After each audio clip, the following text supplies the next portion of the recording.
विद्या भारती विद्यालय आदर्श शिक्षण समिति बाड़मेर इस शिक्षण कार्य में सभी भैया बहनों का हार्दिक स्वागत एवं अभिनंदन है। कक्षा 10वीं विषय संस्कृत षष्ठ पाठ महाराणा प्रताप भाग 2। इससे पूर्व हमने षष्ठ पाठ में महाराणा प्रताप के बारे में काफ़ी जानकारी अर्जित की थी। अब हम उससे आगे वाला जो भाग है उसका अध्ययन करेंगे। इससे पूर्व हमने पढ़ा था कि महाराणा प्रताप जब सिंहासन पर आरूढ़ हुए थे तो उनके हाथ से जो निकले हुए प्रमुख किलों को प्राप्त करने का उन्होंने चिंतन आरंभ किया और सबसे पहले उन्होंने अपने जो स्वामी भक्त सामंत और स्थानीय भील जाति के लोग थे उनकी सभा बुलाई और वहीं उन्होंने प्रतिज्ञा की। यहाँ तक का हम अध्ययन कर चुके थे। अब उससे आगे के भाग का हम अध्ययन करेंगे। तत्रैव सह प्रतिज्ञा कृतवान, वहीं ही उन्होंने प्रतिज्ञा की कि यावत अहम हस्तच्युतान स्वराज्य भागान पुनः न प्राप्स्यामि। उन्होंने प्रतिज्ञा की कि जब तक मैं हाथ से निकले हुए अपने राज्य के भागों को पुनः प्राप्त नहीं करूंगा तावत यानी तब तक स्वर्ण पात्रेषु भोजनम न करिष्यामि, तब तक सोने के बर्तनों में भोजन नहीं करूंगा। राज प्रसादे वासम न करिष्यामि, राजमहल में निवास नहीं करूंगा। मृदु तल पे यानी कोमल सैया पर या कोमल गद्दों पर च शयनम न करिष्यामि, कोमल गद्दों पर शयन नहीं करूंगा। ये इसका हिंदी अनुवाद लिखा हुआ है, आप उसका ध्यान करना। उससे आगे का भाग है प्रतापस्य राज्य काले अकबर इति नामक मुगल शासक आसीत। प्रताप के राज्य काल के समय में अकबर नाम का मुगल शासक था। अकबरस्य सेनया सह प्रतापस्य अनेक वारम युद्धम अभवत्। अकबर की सेना के साथ प्रताप का अनेक बार युद्ध हुआ। मुख्य युद्धम हल्दी घाटी स्थाने अभवत्, मुख्य युद्ध हल्दी घाटी स्थान पर हुआ। अतएव एतत् हल्दी घाटी युद्धम इति नामना प्रसिद्ध, इसलिए ही यह हल्दी घाटी युद्ध के नाम से प्रसिद्ध है। अस्मिन् युद्धे प्रतापः चेतक इति नाम के अश्वे, अश्वे यानी घोड़े, आरूह्य यानी चढ़ करके बहु शौर्यम प्रदर्शितवान। इस युद्ध में प्रताप ने चेतक नामक घोड़े पर चढ़ करके बहुत शौर्य को प्रदर्शित किया यानी बहुत शौर्य दिखाया।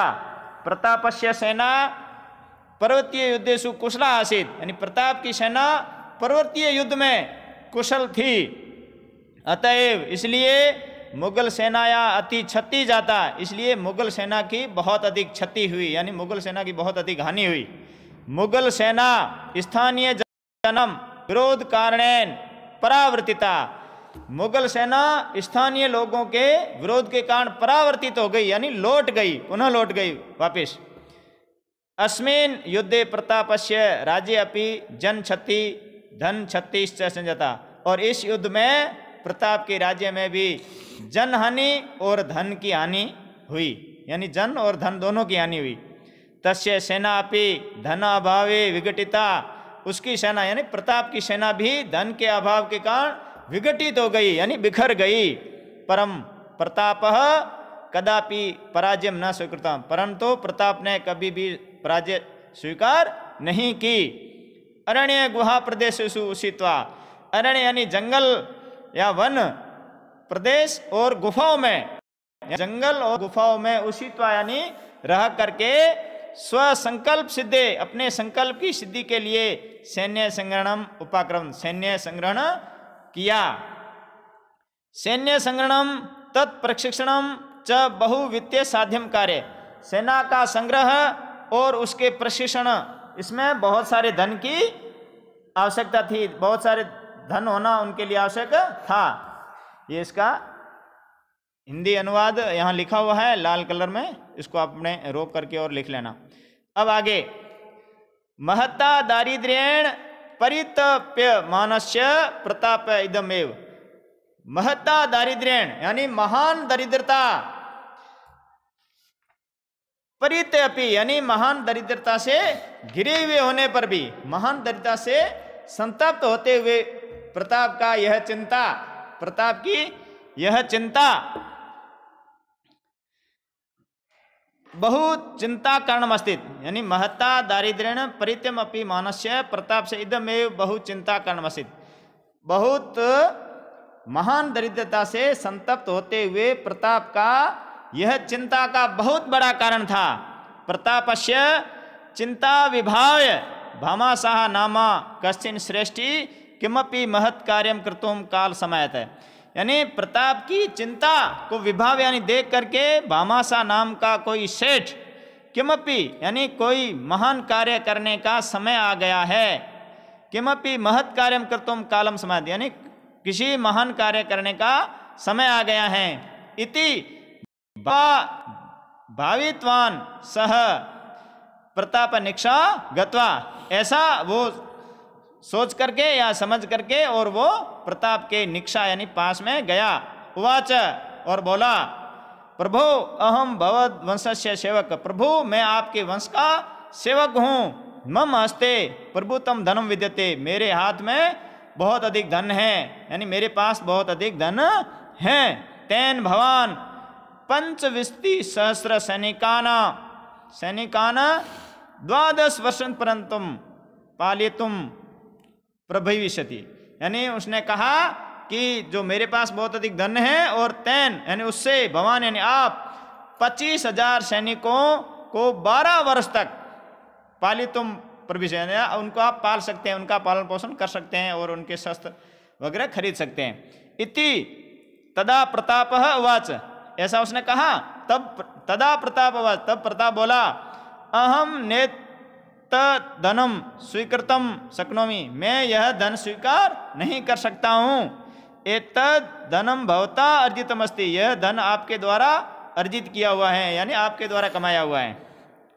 तदा भामाशाह प्रावोचत, तब भामाशाह बोले, नेतद धनम परकीय, यह धन परकीय नहीं है यानी पराया नहीं है। देश रक्षार्थम मया अर्जितम इदम धनम यदि सहायकम भवेत तरी मम जीवनम सार्थकम भविष्यति। तो उन्होंने कहा कि यह धन पराया नहीं है, देश रक्षा के लिए मेरे द्वारा अर्जित धन यदि सहायक होता है तरी मम जीवनम सार्थकम भविष्यति, तब मेरा जीवन सार्थक होगा। भामाशाह से वचनम श्रुत्वा प्रतापस्य मन असीम सांत्वना प्राप्त, भामाशाह के वचनों को सुन करके प्रताप का मन को असीम सांत्वना प्राप्त हुई। ये इसका वापस हिंदी अनुवाद लिखा हुआ है। उससे आगे तेन पुनः सैन्य शक्ति संग्रह, जो भामाशाह ने जो धन दिया था तेन यानी उससे जो धन से, तेन पुनः सैन्य शक्ति संग्रह कार्य, उससे पुनः सैन्य शक्ति के संग्रह का कार्य आरब्धम यानी प्रारंभ कर दिया। महासैन्यम च रच्य मास, और बहुत बड़ी सेना की उन्होंने रचना कर दी। यानी भामाशाह ने जो धनराशि दी थी उससे वापिस सेना संगठन का कार्य शुरू करके और बहुत बड़ी सेना की रचना कर दी यानी बहुत बड़ी सेना का निर्माण कर दिया। तया सैन्या च मुगल शासनम प्रति स्वातंत्र्य युद्धम प्रारंभ, और उस सेना से मुगल शासन के प्रति स्वतंत्रता का युद्ध प्रारंभ कर दिया। स्वराज्य हस्तच्युतान अनेक भागान पुनः हस्तगतान करतान, और अपने राज्य के हाथ से निकले हुए अनेक भागों को पुनः हस्तगतान करतान, पुनः अपने हाथ में ले लिया, वापस कब्जा कर लिया। तेसु उनमें से मोही गोगुंदा उदयपुरम इत्यादि मुख्य आसन, उनमें से कौन कौन से? उनमें से मोही गोगुंदा और उदयपुर इत्यादि मुख्य थे। स्वराज्य शांति स्थाप्य चावंड नामक स्थानम स्वराजधानी अकरोत, अपने राज्य में शांति की स्थापना करने के लिए चावंड नामक स्थान को उन्होंने अपनी राजधानी बनाया। उसी समय चावंड स्थानम स्थापत्य कलाया ललित कलाया वाणिज्यस्य विद्याश्च प्रमुख केंद्र आसित, यानी जो चावंड को जो उन्होंने राजधानी बनाया था उस समय चावंड है जो स्थापत्य कला, ललित कला, वाणिज्य और विद्या का प्रमुख केंद्र था। अंते सावधान असावधानतया, और अंत में असावधानी से पादे धनुष प्रत्यंचा, पैर से धनुष की प्रत्यंचा खींचते समय उसके आघात लगने से प्रतापो अस्वस्थ, और प्रताप अस्वस्थ हो गए। और 1597 ईस्वी में प्रताप दिवंगत, प्रताप स्वर्ग सिधार गए, यानी उनकी मृत्यु हो गई। प्रताप महान सेनानायक, जननायक, व्यवस्थापक, संगठनकर्ता चासित। प्रताप महान सेनानायक, जननायक, संगठनकर्ता थे। भारतवासी ने अधुनापि तस्य स्वतंत्रता प्रेमीण शौर्य गाथा गायन्ति। भारतवासी आज भी उस स्वतंत्रता प्रेमी की शौर्य गाथा गाते हैं। जैसे आप सभी ने गीत सुना भी होगा, मायड़ थारो वो पूत कठे, वो एकलिंग दीवान कठे, वो महाराणा प्रताप कठे। ऐसे महाराणा प्रताप से संबंधित बहुत सारे गीतों का स्वतंत्रता प्रेमी आज भी स्वतंत्रता का जब नाम आता है तो लोग प्रताप का नाम लेते ही हैं। ऐसे महान वीर सपूत को सत सत नमन। धन्यवाद।